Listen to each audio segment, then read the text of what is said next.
The Snake Song. We were coming out of the music hall quite pleased with the concert. We thought it a very fine performance. We thought so till we noticed the talkative man in our midst. He looked as though he had been in a torture chamber. We looked at him sourly and remarked, "We suppose you are one of those great men who believe that South Indian music died 100 years ago. Or were you at any time hobnobbing with all our ancient musicians and composers? The only reason many persons like you have for thinking that all modern singing is childish and inane? Or are you one of those restless theorists who can never hear a song without splitting it into atoms?" "None of these," answered the talkative man. "I am just a simple creature who knows what he is talking about. I know something of music, perhaps just a little more than anyone else here. And that is why I am horrified to see the level to which taste has sunk." We tried to snub him by receiving his remarks in cold silence and talking among ourselves. But he followed us all the way, chatting, and we had to listen to him.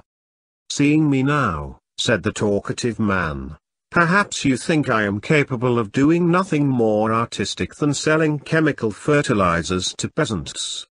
But I tell you I was at one time ambitious of becoming a musician. I came near being one. It was years and years ago. I was living at the time in Kumbum, a small village 80 miles from Malgudi. A master musician lived there. When he played on the flute, it was said, the cattle of the village followed him about. He was perhaps the greatest artist of the century, but quite content to live in obscurity, hardly known to anyone outside the village, giving concerts only in the village temple and absolutely satisfied with the small income he derived from his ancestral lands. I washed his clothes, swept his house, ran errands for him, wrote his accounts, and when he felt like it, he taught me music.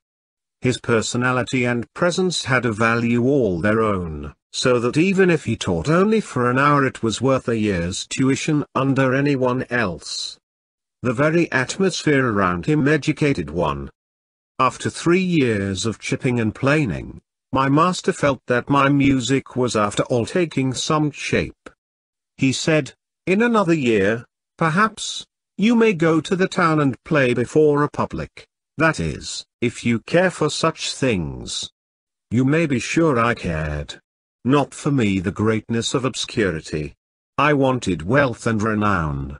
I dreamt of going to Madras and attending the music festival next year, and then all the districts would ring with my name. I looked on my bamboo flute as a sort of magic wand which was going to open out a new world to me. I lived in a small cottage at the end of the street. It was my habit to sit up and practice far into the night. One night as I was just losing myself in Bhairavi Raga, there came a knock on the door. I felt irritated at the interruption. "Who is there?" I asked. "A sadhu, he wants a mouthful of food." "At this hour? Go, go. Don't come and pester people at all hours." "But hunger knows no time." "Go away. I have nothing here. I myself live on my master's charity." "But can't you give a small coin or at least a kind word to a sadhu? He has seen Kazi, Rameswaram." "Shut up," I cried, glared at the door and resumed my Bhairavi. 15 minutes later the knocks were repeated. I lost my temper.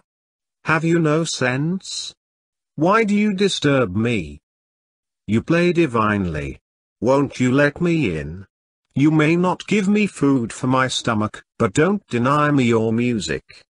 I didn't like anyone to be present when I practiced, and this constant interruption was exasperating. "Don't stand there and argue. If you don't go at once, I will open the door and push you out." "Ah, bad words. You needn't push me out. I am going. But remember, this is your last day of music. Tomorrow you may exchange your flute for a handful of dried dates." I heard his wooden clogs going down the house steps. I felt relieved and played for about 10 minutes.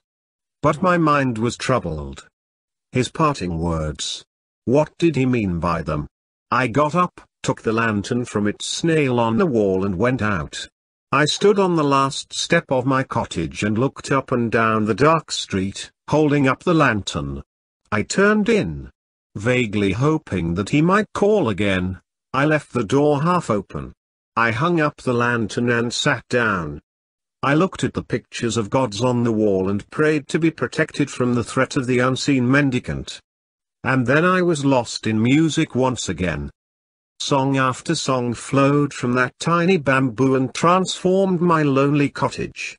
I was no longer a petty mortal blowing through a piece of bamboo. I was among the gods. The lantern on the wall became a brilliant star illuminating a celestial hall. And I came to the snake song in Panaga. I saw the serpent in all its majesty. The very venom in its pouch had a touch of glory. Now I saw its divinity as it crowned Shiva's head. Parvati wore it as a wristlet, Subramanya played with it, and it was Vishnu's couch. The whole composition imparted to the serpent a quality which inspired awe and reverence. And now what should I see between the door and me but a black cobra? It had opened its immense hood and was swaying ecstatically. I stopped my song and rubbed my eyes to see if I was fully awake. But the moment the song ceased, the cobra turned and threw a glance at me, and moved forward. I have never seen such a black cobra and such a long one in my life. Some saving instinct told me, play on. Play on. Don't stop. I hurriedly took the flute to my lips and continued the song. The snake, which was now less than 3 yards from me, lifted a quarter of its body, with a gentle flourish reared its head, fixed its round eyes on me and listened to the music without making the slightest movement. It might have been a cavern snake in black stone, so still it was. And as I played with my eyes fixed on the snake, I was so much impressed with its dignity and authority that I said to myself, which god would forego the privilege of wearing this in his hair? After playing the song thrice over, I commenced a new song. The cobra sharply turned its head and looked at me as if to say, now what is all this? And let out a terrible hiss, and made a slight movement. I quickly resumed the snake song, and it assumed once again its cavern posture. So I played the song again and again. But however great a composition might be, a dozen repetitions of it was bound to prove tiresome. I attempted to change the song once or twice, but I saw the snake stir menacingly. I vainly tried to get up and dash out, but the snake nearly stood up on its tail and promised to finish me. And so I played the same song all night. My distinguished audience showed no sign of leaving. By and by I felt exhausted. My head swam, my cheeks ached from continuous blowing, and my chest seemed to be emptied of the last wisp of breath. I knew I was going to drop dead in a few seconds.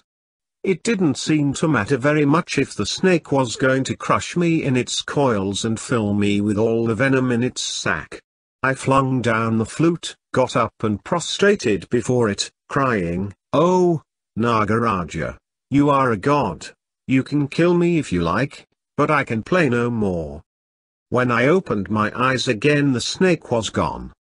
The lantern on the wall had turned pale in the morning light. My flute lay near the doorway. Next day I narrated my experiences to my master. He said, "Don't you know you ought not to play Panaga at night? That apart, now you can never be sure you will not get the snake in again if you play. And when he comes he won't spare you unless you sing his song over again. Are you prepared to do it?" "No, no. 1,000 times no," I cried. The memory of the song was galling. I had repeated it enough to last me a lifetime. "If it is so, throw away your flute and forget your music. You can't play with a serpent. It is a plaything of gods. Throw away your bamboo. It is of no use to you anymore. I wept at their thought of this renunciation. My master pitied me and said, perhaps all will be well again if you seek your visitor of the night and beg his forgiveness. Can you find him? I put away my flute. I have ever since been searching for an unknown, unseen mendicant, in this world. Even today, if by God's grace I meet him, I will fall at his feet, beg his forgiveness and take up my flute again.